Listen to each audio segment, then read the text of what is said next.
and welcome to the Bald Ambition podcast. I am your bald host, Mookie Spitz, and the one with tons of ambition today is Shannon Watson. She is Chief Executive of Majority in the Middle and the founder. Yeah. And I am thrilled to have you here with us today. Oh, thanks so much for the invitation. I appreciate it.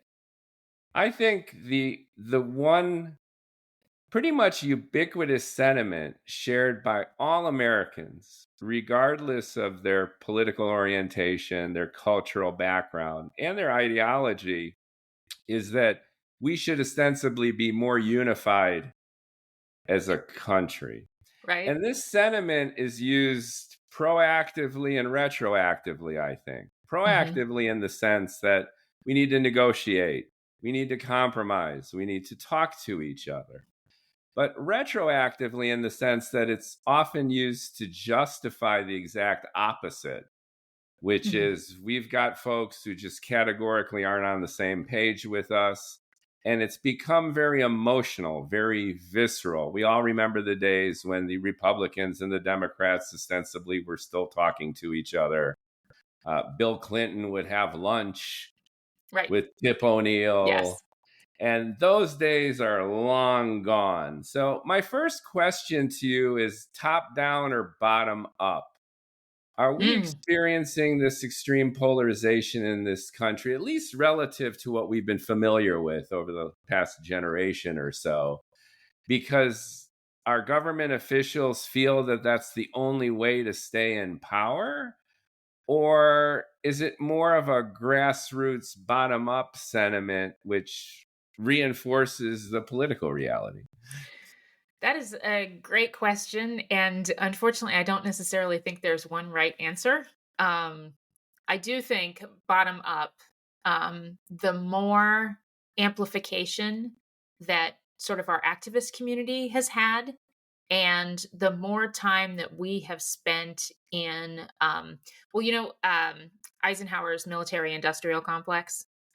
I believe that we are in campaign industrial complex right now.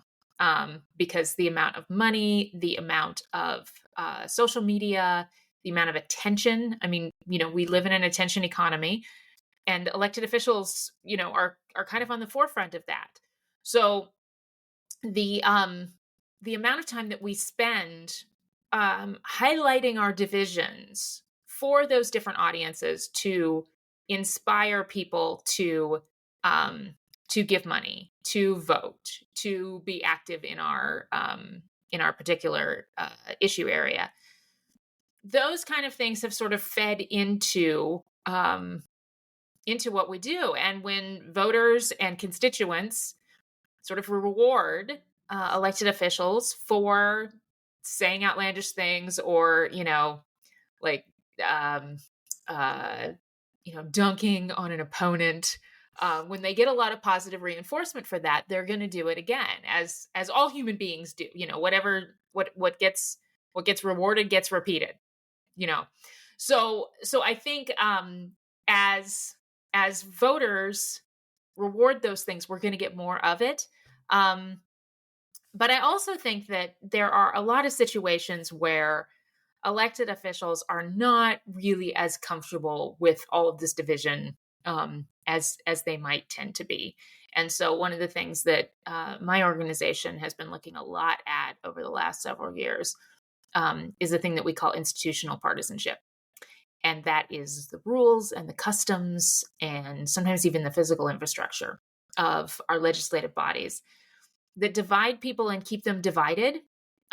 Going back to your point about, people like knowing each other and talking, sometimes that's not actually the case because they're like physically separated, and the only time they come in contact is when they're in really sort of performative spaces. So I think it's a lot of all of the above, which is helpful in that there's a lot of different people who can affect change by changing their own behavior and changing how we relate to other people. One proof point is Marjorie Taylor Greene, right, who arguably is one of the most polarizing personalities and figures. And recently she's exposed, at least to the legacy media, her softer side. She is coming down hard on the Republicans' attitude toward healthcare.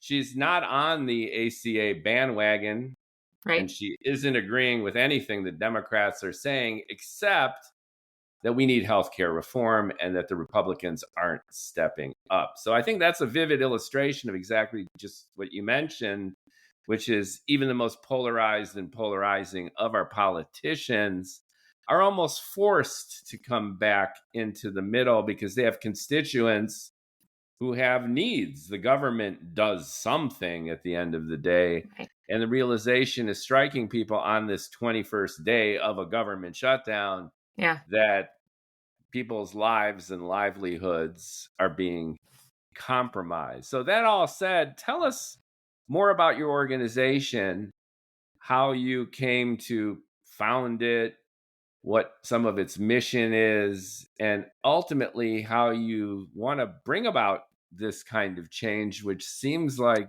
a pretty big task. It is a big task. I tell my board of directors I don't really have quarterly goals. I have quarter century goals. um, and actually, before I start in on that, I want to mention something that you brought up about Marjorie Taylor Greene and sort of distancing herself from the Republicans and disagreeing with them.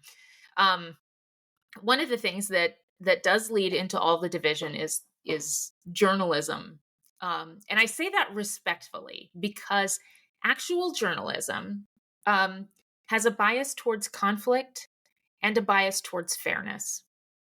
You need conflict for a good story, and if Marjorie Taylor Greene was just talking about how she disagrees with Democrats, that would not be a story.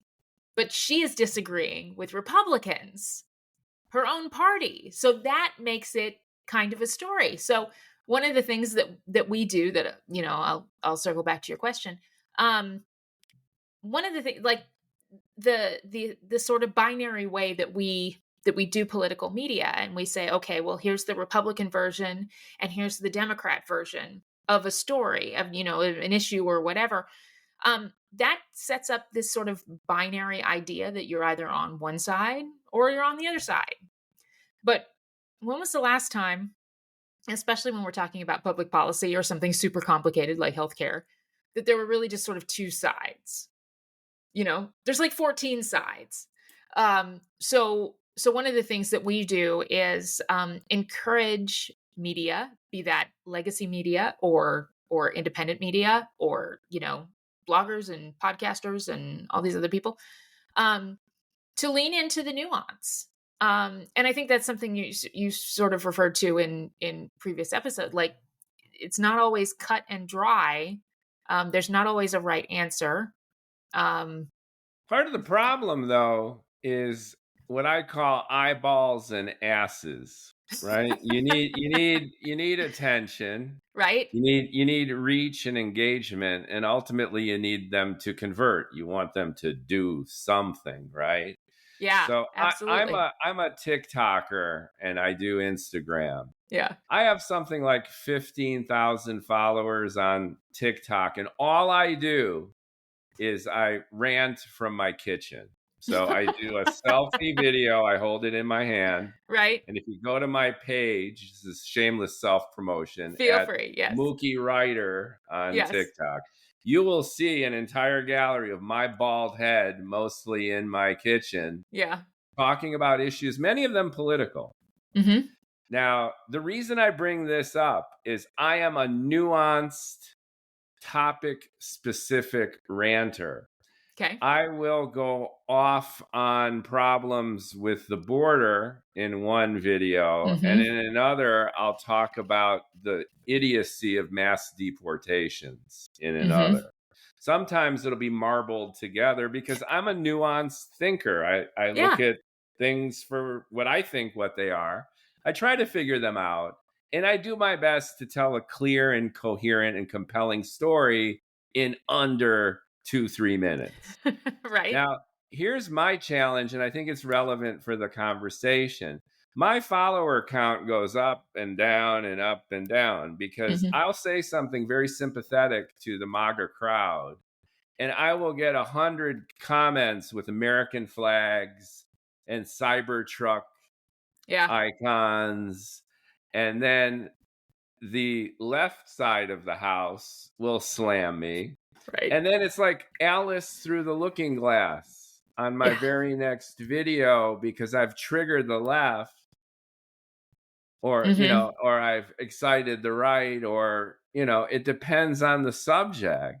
So part of the challenge I'm actually experiencing firsthand, which is if you are nuanced, you do two things. You short circuit a targeted audience, Right. and it's almost impossible for you to grow your reach and your followers and to heighten engagement in a way that's consistent. And this is proven not just by Oh, at yeah. Mookie Ryder on Hmm. TikTok, but look at the successful trolls that are online, namely Elon Musk and our president. They rose not only through their reputation, but by triggering the hell out of the American Right. population along the lines that are binary. And Which, they I have mean, that's, assembled their tribe. So I yeah. apologize for this long diatribe, but I No, all think good. it's central to the challenge of when we're talking about media.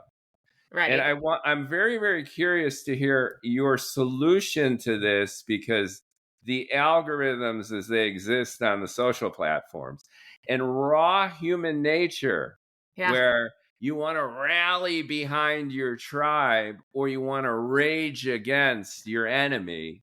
And when you introduce nuance, it's almost like you torpedo this gut instinct to either attack or rally behind. Right, right. Well, and isn't it interesting? And if you were an elected official, if all of those people that you were hearing from were constituents, and whether or not you were going to get reelected the next time you have an election, like You those beat are me very to it. motivate. Right, they're very motivating. I get Um, followers. Who cares? These people get votes, and they right. also get money, money, money, money. Well, and that's part of the challenge of the sort of democratization of media, in that you can monetize your social media, as many people do, and that's there's nothing inherently wrong with that. Or But even just building their base, they get funding. It's a right, funding funnel, right? right, So, right, yeah. getting political donations, that is a thing. And part of, I think, the challenge is that most of the people who are screaming on social media, is not the majority of Americans. The majority of Americans are actually, like, they are living their lives. They're going to work. They're taking the kids to soccer. They're mowing the yard, or cleaning the Going to King's protests. maybe going to King's protest, um, going to the grocery store, like just living your lives. And I don't know about you, but I don't feel like there's enough hours in the day for everything that I want to do. And so I don't spend a whole lot of time on social media, like railing against things. I spend, plenty of time on social. Uh, but I think one of the things that we do try to do, and I will say, we are based in Minnesota. We have taken a very deliberate approach to Minnesota is a really good place to study bipartisanship. The primary reason is that the congressional delegation is split down the middle, 4 Democrats, 4 Republicans. Currently, there are 2 U.S. senators, are both Democrats. But the state legislature, the majorities frequently switch. So we can look at what the institutional partisanship does, and that the rules and the customs do, no matter who the individuals are in power. Um, our House of Representatives is actually tied right now. But one of the things that we've tried to do with our local media in Minnesota is encourage them not to just do the stories about, like, when they're covering our legislature, not just doing the stories about, this is what Republicans say, and this is why Democrats oppose it, or vice versa. But elevate the stories of the people who are working together to actually solve problems. And a lot of that sort of happens behind the scenes. Again, because it's not as it doesn't push your buttons as much. And so like there's not as much conflict in the story inherently. The conflict is generally that, people working together across the aisle, they get a lot of crap from both sides. And they get pushback from within their own caucuses, and they always have a chance that means they're going to get voted out in the next election, or they'll lose their endorsement or something. But like 83% of Americans told the Carter Center that they expect their elected officials to work together and solve problems. And you wouldn't think that by looking at the comments on TikTok. What about making negotiation and compromise exciting? So since we're not hearing about it right. as much, if at all, what about headline news? Republicans and Democrats in the Minnesota legislature have lunch. Well, and one of the reasons that we've been that sounds like headline news at it this does, point. and it's unique enough right now that it is news, and there has been stories about people working together, and we've had several things, especially since our former speaker was assassinated in June. There have been a lot of efforts across the state and across the country to like turn down the temperature, because something bad is that we are headed in a bad direction and we need to fix this. So some of those stories are unique and interesting in that way. And so like right now I'm having a lot more success getting those stories done than hopefully I will in the future, because if in the future all of this is normal, then it won't be as newsy, and so they won't want to do it as well, much. then you won't even have the sense of urgency to do stories because it's actually happening. Right. Exactly. Yes. Yes. So how do you do that? You get to your office and describe to me some of the tactics that you're applying to make your strategy, which I'm assuming, doing a little bit of my homework, is bringing about that kind of unification and compromise. Right. So a lot of the sort of core things that we do, particularly with the legislature, are elevating places where people do agree, and then sort of casting a light on the bipartisan work that is happening. We have this thing that we call the State of Bipartisanship Report, and it measures it's we sort of accidentally got into doing this. We were trying to answer a different question, and in answering a different question, we wound up uncovering a lot of what we call the hidden bipartisanship, which was people working together on bills that were then getting rolled into these big omnibus bills, and the omnibus bills would pass on party line vote, and you wouldn't know it, that there was all of this, like if you're just a normal human being in Minnesota who doesn't spend any time at the Capitol, you'd think that everybody hates each other. So some of that is just the work of standing in the back of the room and watching who's talking to whom, and, looking at the bill introductions, and not just the ones that are sexy or on the front page of the paper or whatever. And then to the point about, living in an attention economy, helping draw attention either through our own platform or by pointing it out to media, trying to give some attention and credit to people who are doing the work. Because the theory being, if they can be rewarded for doing that, then that is what will happen more. Because most people say, this is exactly what we want our elected officials to do. But those aren't necessarily the people who are raging on Twitter or whatever. That's true, but they need something to rage about. And it sounds like taking these nuggets of cooperation, which are more pervasive, it sounds like, than we are aware of, Mhm. due to this media obsession with extremes, Yeah. making that newsworthy. Right, absolutely. And then that gives cover. Um so like our House of Representatives, Minnesota House of Representatives is currently in a 67-67 tie, Republicans and Democrats. And what that has done was beyond making me the happiest person in Minnesota the day after election day when this came down. I was like, wow, this is awesome. And a lot of people thought, well, okay, that's because, you're happy that they're basically forced to work together and find some compromise, because literally everything that passes has to be it has to have bipartisan support, because you have to have 68 votes to pass a bill in the House, and there are only 67 on each side, so somebody's got to cross the aisle, or a bunch of people have to work together.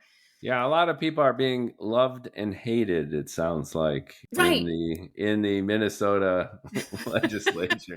Well, and that's the thing. It means that some people are having to do some really uncomfortable work, and compromise, and that's unusual for them, and they are most all of them are way more comfortable with the normal dynamic of, if you're in the majority, you run the table, you chair all the committees, you're in charge of the agenda, you have obviously more votes on your side, so the stuff that you want is likely going to pass. Decisions are generally made in your caucus room. If you're in the minority, you have two choices. One is to make the the legislation that the majority is going to pass, make it quote unquote less bad, for your side, or to throw sand in the gears and try to slow things down, or make it. A lot of people, those are the sort of the two choices that they make. The tie, on the other hand, forced a lot of people into some bipartisan collaboration that they weren't quite comfortable with, but it also gave a lot of cover, and I think a lot of opportunity to people who were more likely to work across the aisle, either because they're more of a purple district, and so they represent the bunch of constituents from their own party and a bunch of constituents who did not vote for them. Although I will say, like, every single legislator has people who did not vote for them, even people who wind up running unopposed. I used to live in a district that my representative ran unopposed, and she got 93% of the vote.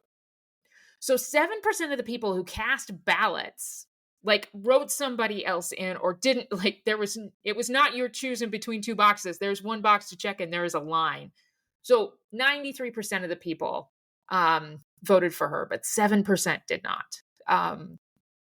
The districts that are a little closer to 50-50 are the ones that they generally have people who are more interested in working across the aisle and collaborating. And this gives them a little bit of cover, because the thing that I found out as I was putting this organization together, I was talking to a whole bunch of current and former legislators, and I was like, okay, what are the barriers? Like, what are the problems that we need to solve?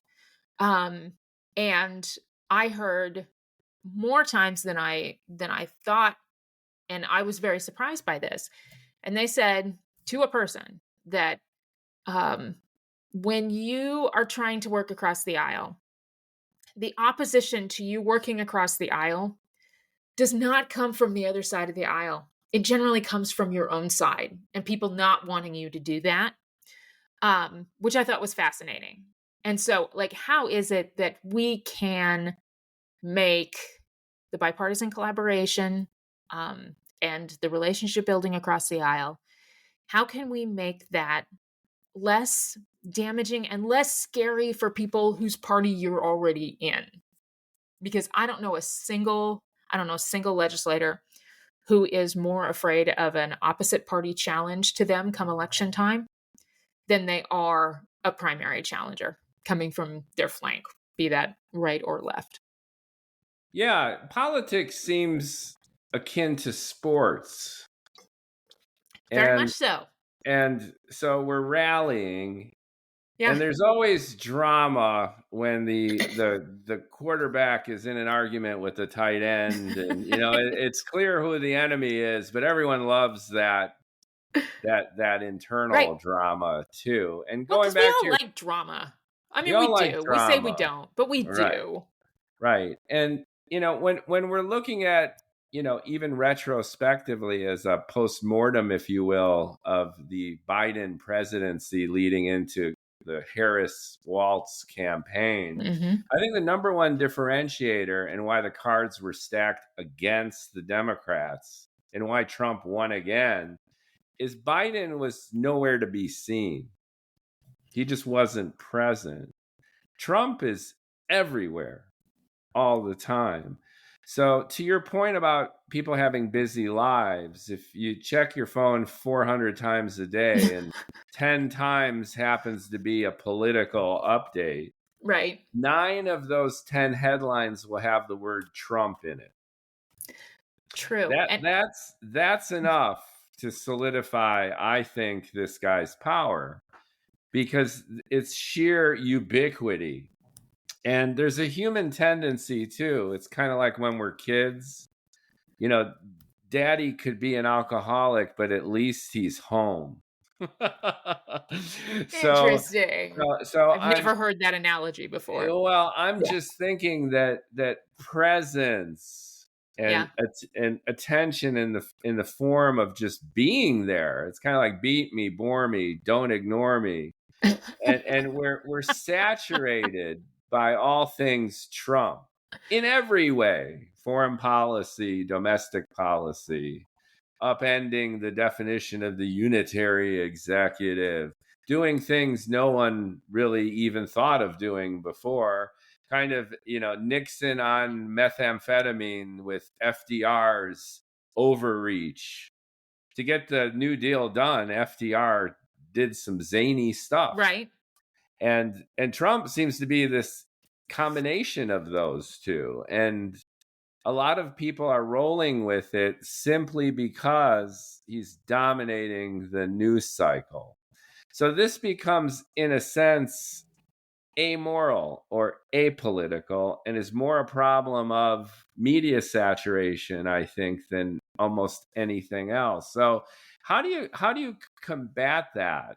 You say you're bringing up these juicy Hmm. nuggets of cooperation within the legislature, which is awesome.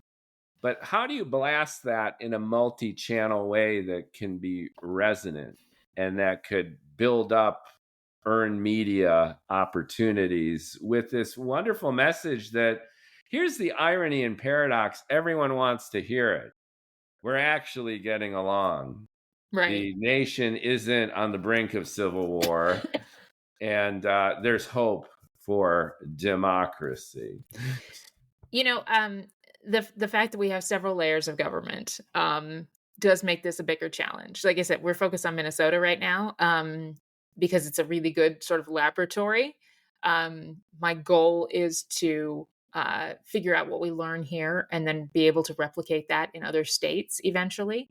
I will tell you, I spend very little time paying attention to Congress and the presidential administration. For a couple of different reasons. The main one is that, like, it's distracting from the work that I'm trying to do. And it's sort of that same it's the same problem. It's just huge by an order of magnitude because what we're trying to do in Minnesota is draw attention to the things that the people, are wanting to see. Like, yep, this does exist. That is not to say that there are not things that need some attention. And that does not mean that there isn't division, and it doesn't mean that there aren't real challenges. Um, I do think, and I'm being careful with my words here. Uh, I go back to, we've got three branches of government and we have these checks and balances. And we don't have that as part of our, founding institutional uh,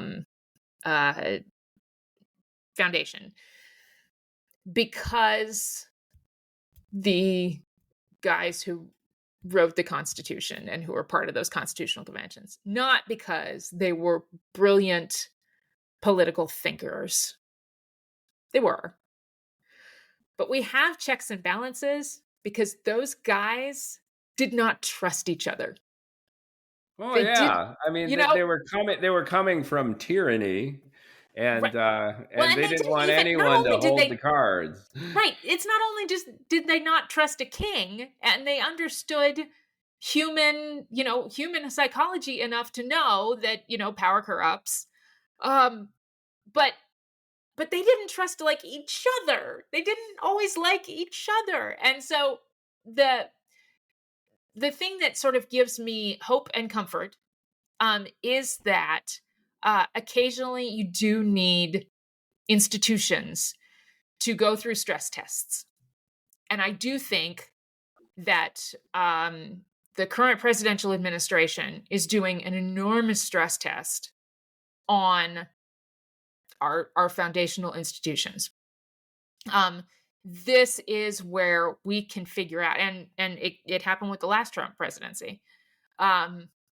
Where do we have norms and customs that he just violated, but there wasn't, there wasn't penalty because they were norms and customs, they weren't laws. And then where are places where, you're potentially breaking laws? And then what do you do about that? Like, there Well, needs to be, the judiciary is right? that third leg of the stool. Yes. So the executive branch enforces, the Hmm. legislature creates the laws and ostensibly spends the money, or at least allocates the spending of the Allocates the money. money by the Yes. Yes. They executive have the branch. power of the purse. Yes. And the judiciary is there to say, hey, that's like the road runner, meet me with the Yeah. sign. Don't do that. But if you look at what's rolled out, a lot of the shadow dockets that have come down, I think a majority of them, which are the quick actions that Hmm. the White House has asked for, have been Trump favorable, Hmm. to doing most of what he does. And there's a compromise that has to be made, because if you have this tripartite system and one that demands compromise and negotiation, you automatically bring about a certain measure of bureaucracy and inefficiency. And there's a huge swath of Americans, and I've had many of them on my show, and I love this dialogue where major thumbs up. Trump, I think, currently has a 45% approval rating, which Okay. is far higher than Biden's, I think, if we look at that. And the reason is, as I mentioned before, not only his ubiquity across social channels, but the very real perception that he's getting stuff done. So, by expanding the power of the unitary executive, some people call this authoritarianism. Other people call it keeping promises and running the government. So, there's been a cumulative frustration on the right, even further back than the Tea Party, and ultimately what burgeoned the Tea Party, Hmm. that the government sucks, it's inefficient, that it's slanted left ideologically. We need a correction. And we need a correction not only in terms of a belief and value system, but in terms of optimizing an otherwise broken bureaucracy. And there's a lot of support here. I mean, I'm on my TikTok, to the point I Hmm. was making earlier. I talk to a lot of folks, and although there's a visceral reaction to many of my comments about the Trump administration, ostensibly both pro and con, there's an underlying sentiment that the Trump train is on the tracks, and Right. it's great. It's not just good. I get comments like, every day I wake up and it's Christmas. Right. And There's a joy to this. And the reason I'm bringing this up is it just heightens the challenge that you face. It sounds like you're beta testing this idea that if we get along politically, we can actually make it exciting. we could disseminate information to the public that isn't always negative and combative, that can actually demonstrate the effectiveness of Right. collaboration. And it's cool. It's what we're all about. Well, and And it doesn't yet, even the necessarily have exact to. opposite is It doesn't. felt by It doesn't millions have of. to be cool. I don't want to get along. We have played this dance of getting along for generations, and look at what it's gotten us. We know what we need. We've got a president who's unabashedly and shamelessly doing it, and he needs more power, not less. And screw compromise. Well, and that's part of the messaging challenge. And so it's also like, if you think bureaucracy is inefficient and slow, and that's what's bad about it, then that's a legitimate sort of point of view. But bureaucracy was designed to be slow. Government is not 100%. supposed to move fast. It's supposed to be broken. Right. Well, and it's supposed to be deliberative. It's supposed to take all of these different ideas and different perspectives and unintended consequences. It's supposed to take those into account. And when that sort of collides with the rest of our lives being, super fast, and everything you get what you want when you want it, tick, tick, tick, tick, tick, tick, tick. That makes this dichotomy. It doesn't make any sense. So what now? What could or should we do through the lens of majority in the middle? Yeah. If you had your crystal ball, yes, and your organization had, let's say, 1,000x funding, yes, and staff, that'd be great. And you could spread across the country after doing your beta test in Minnesota. Minnesota, yes. After the movie Fargo, how'd you feel about that?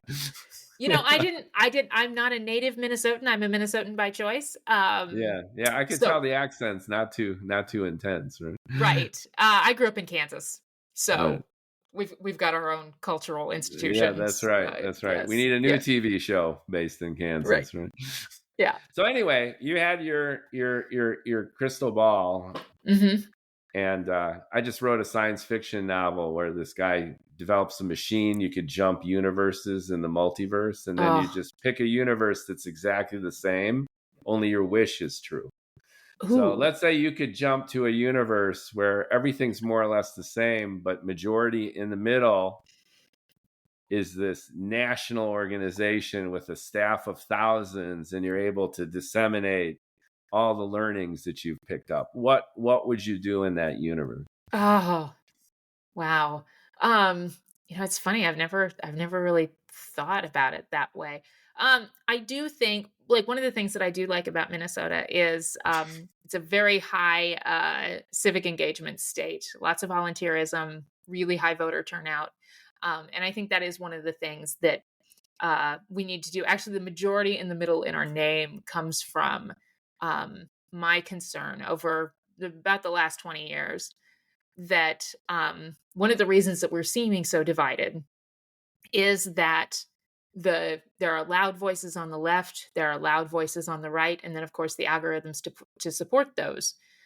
But the majority of the middle has just sort of dropped out of the conversation. They're like, I don't want the fight. I don't want this to be part of my day.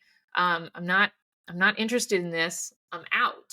And so that has dropped the middle out of that conversation. And so I think having the middle back participating either in the conversation or just by voting, I think are the participation in political caucuses and primary nominating conventions and primary elections. I think those need more voters, and so I would encourage people to do that, because it's really one of the things that I hear a lot from people is that, okay, well, I'm moderate or middle, or I believe in governing as collaborating, whatever, but I don't like picking from the lesser of two evils come November. Part of the reason is that you're not participating in the primary elections and getting candidates that are more moderate to that November ballot. And so that's one thing that I would like to see is a lot more participation in those contests rather than just the Democrat Party, I think, in all fairness, is grappling with that very issue. Mm-hmm. So should they run a moderate, someone appealing to that majority in the middle? Yeah. People who they just wake up in the morning, they just want to feed their kids, they want to go to a job that they still have. Mm-hmm. They want to chill out. They're not actively political, and they just want a secure, happy life. Right. Okay, so we get someone who can appeal to that sensibility, calm things down. Yeah. Uncle Joe Biden after the tumultuous Trump first presidency. Yeah. Then there's an argument, especially from the progressives, that you're going to have no turnout. No one cares. That a polarizing candidate is the only solution to a polarizing candidate. And a lot of folks argued against choosing Kamala Harris because they felt that she was too establishment, too much in the middle. And the Democrat convention was Obama 2.0. It was literally communicating, we're bringing back the Obama years. And unfortunately, especially the second Obama term, wasn't remembered quite well by either party. Both the Republicans and the Democrats were frustrated. It helped launch the Tea Party, and the Democrats themselves felt disenfranchised and betrayed. And I'm not talking for everyone, I'm just sharing the general zeitgeist. So from your point of view, you represent the majority in the middle. And your hope and dream would be moderate candidates who can actually talk to each other, demonstrate civil discourse, and work it out. But how do you win an election in this environment where that doesn't seem to be working? Well, and that's the thing. I don't necessarily. So middle to us means several different things. It can mean, if you say you're in the middle, it can mean that you are on the left or the right, but you consider yourself a moderate, and so thus you are in the middle. That's one middle.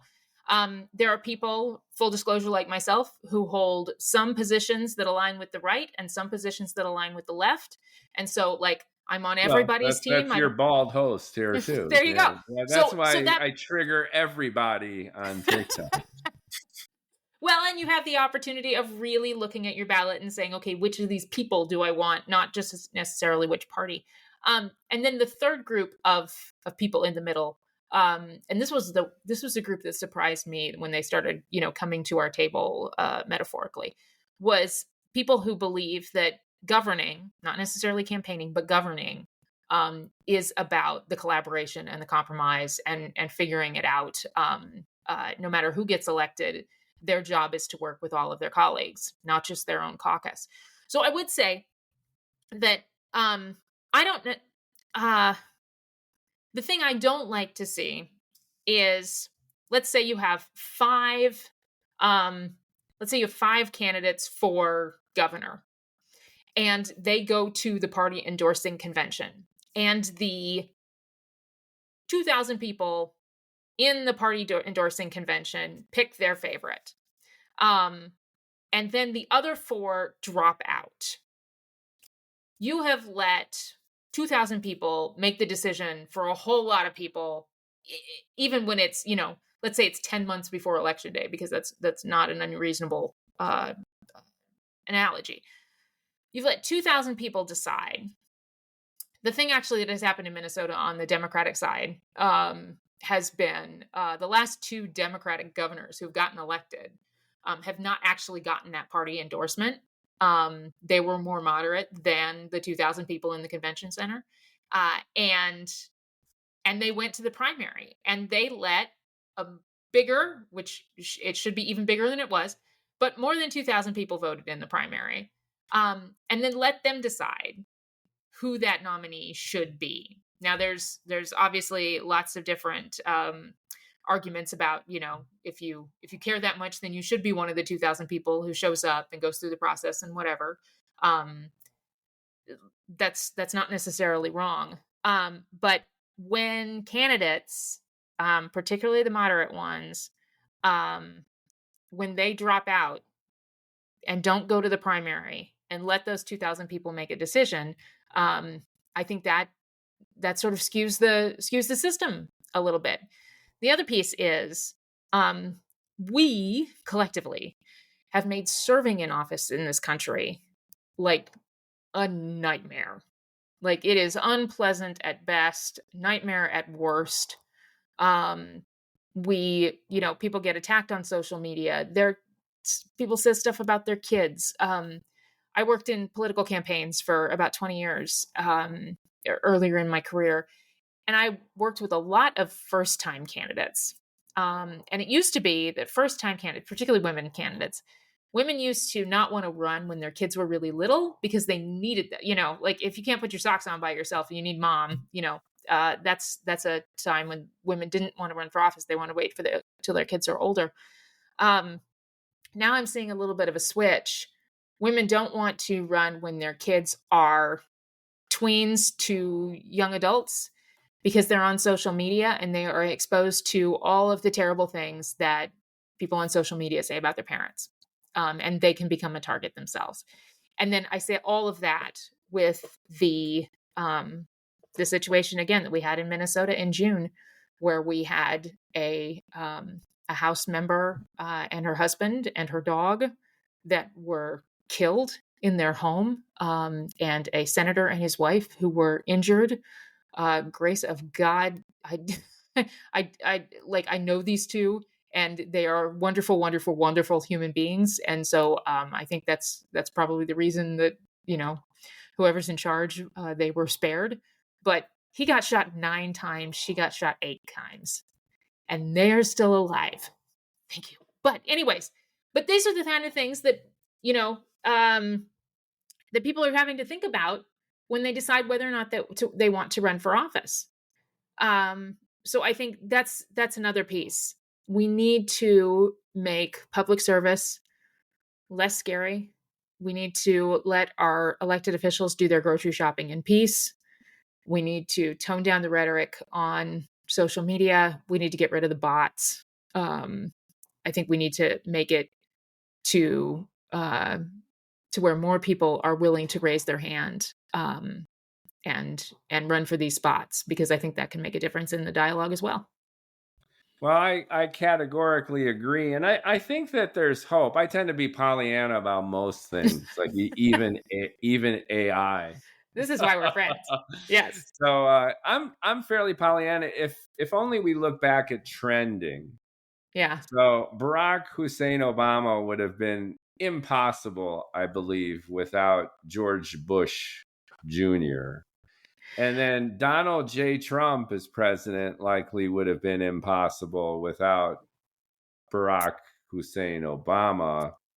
And then Uncle Joe Biden coming back the way he did probably would be highly unlikely had we not had Trump 1.0.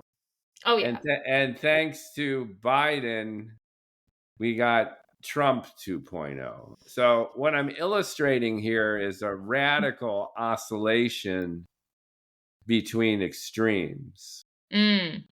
And we had a run there of a lot of Republican presidents for a while, right? And then it flipped. But we've been now, because of this extreme polarization, we tend to zigzag from one extreme to another. So this goes back to what I was intimating in the last question, which is the trajectory for the Democrats.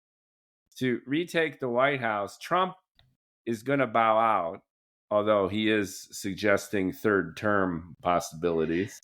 And you wouldn't put past anything of the Donald. But let's just say he's out of there. He's not gone from the political situation, but he doesn't have effective power. And this begs the question of the Democrats retaking the White House and, in a sense, bringing about this equilibrium, like this balance between these extremes. Mm-hmm. And right now it's contentious. It's hot. You got the president of the United States posting fake videos of himself wearing a crown, flying a jet, and dumping shit on protesters. That's where we're at right now. So, well, Yeah, that's embarrassing to me. where can we go from here?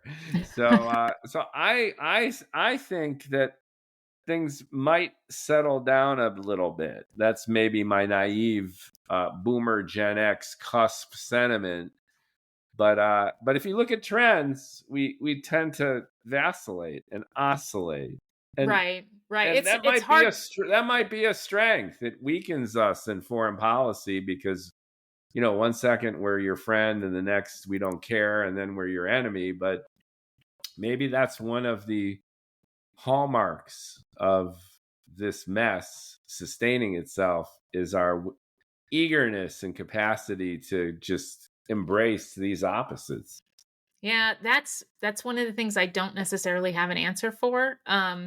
I I hope that in the next 3 years we figure out sort of what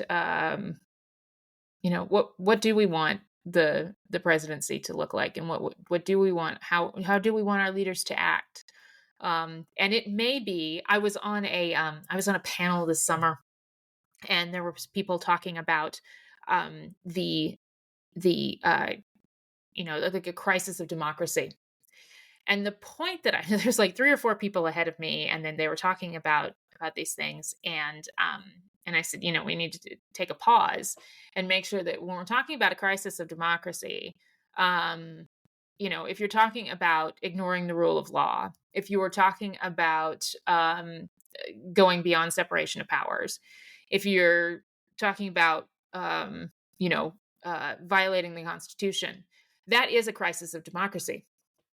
But if you are talking about somebody being elected who you don't like, doing things that you don't like, that's not necessarily a crisis of democracy. That's you being in the minority. Well, that's history.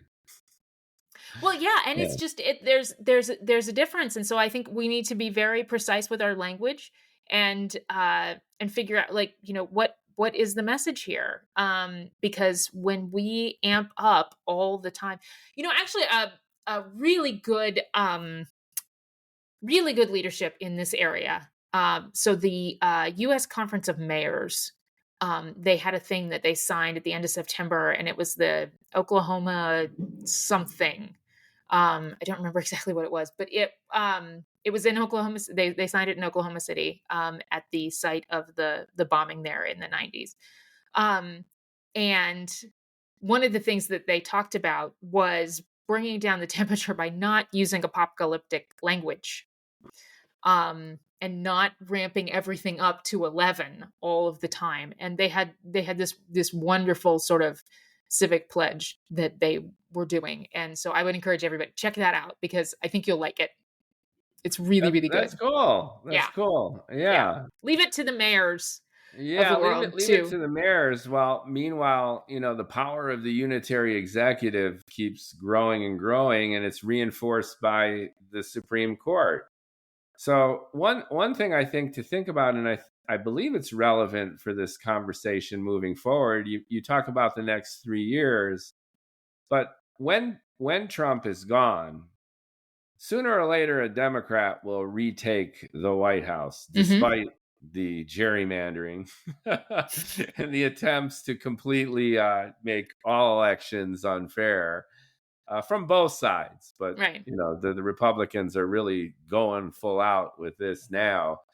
When a Democrat retakes the White House, Trump has, to your point about buckling and testing the Yeah. system in a foundational kind of way, that Democrat president is going to have unprecedented power Mhm. thanks to the Donald.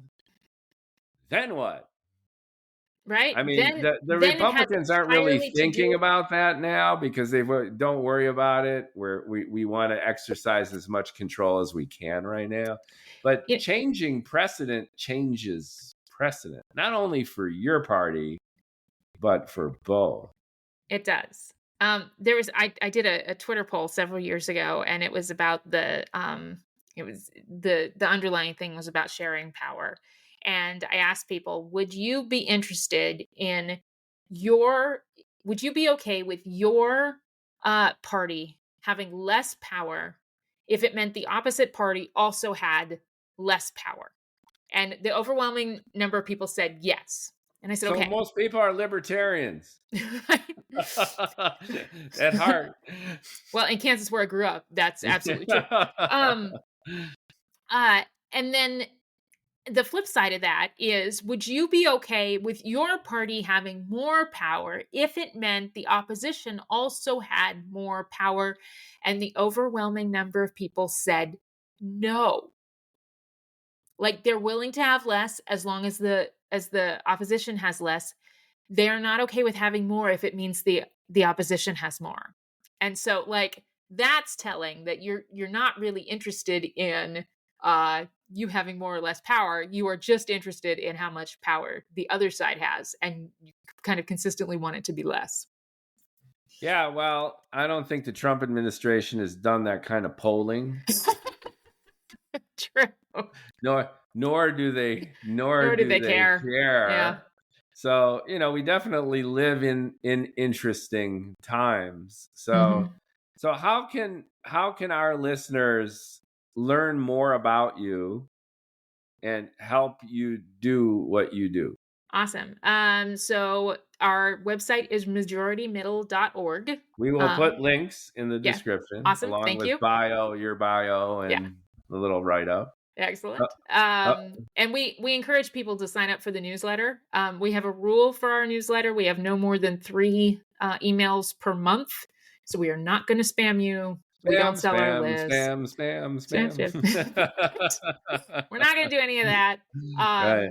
And then check it out, because our communications are generally we try to focus on the positive and amplify those people who are doing it right, um, and give you a break Terrific, from all the terrific. And negativity. just real quickly, who are your supporters? Give us a flavor for people who are embracing this ideology that the only ideology we should have is a more unified America.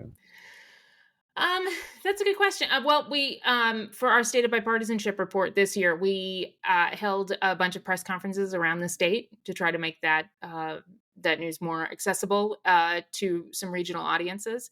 And we had a bunch of different legislators participate in those. So I think it's the ones, honestly, the people who are sort of out front are the ones who are less nervous um, about them being bipartisan not being a detriment to their next campaign. Terrific, Yeah. terrific. And I have one last question, which Okay. kind of gets to the heart of this, which is we're in a binary political reality and have been for a while. And I think the root of many of our problems is you got to go all in on one side or the other. And this begs the question of that majority in the middle, Hmm. where, I might really be in favor of a tight border, but I don't like this mass deportation nonsense. Right. And I think trade, tariffs are insane, but I also am in support of, being pretty hard on the Chinese who do steal our IP and control all of our precious metals. Okay. Yeah. So it's this Two things patchwork. can be true at the same time. Well, that's Yeah. the thing. So I'm forced as a voter to either go what's now MAGA Republican or what some would Right. say libtard Democrat. I mean, I look at the two boxes and really that's it. Right. So is part of our potential solution here a more parliamentary style of democracy? Or Good is that question. asking for too much from a system that's already rippling with all these challenges? Um, there are different sort of ideas and different gosh, what's the word I'm looking for? Um, different voting things that we can change. Pew actually has some great research about um, our different like we're not just red and blue. They Yeah, took we're purple. I well the Pew Purple report. um they actually they took right versus left and they broke it down into, I think it was 11 different archetypes. And there's a quiz that you can take online if you go to Yeah, Pew which website. are you? Yes, exactly. It's really interesting. And I think one of the important things about that is that it shows that not all Democrats agree with all Democrats and not all Republicans agree with all Republicans. I will say this, and I spent many years working for a chamber of commerce and doing advocacy on their behalf, and so I look at some things through a business lens. Um, the uh, the way that the Republican and Democratic parties in this country operate as a business. If you applied that sort of duopoly to any other segment of business, um, you would get an antitrust lawsuit so fast it'd make your head spin. Uh, so I think the and granted, I'm sitting in Minnesota that less than 20 years ago had a third party governor. So third parties actually do play in some parts of the country, and I think that may be something that will be sort of hopeful for some voters.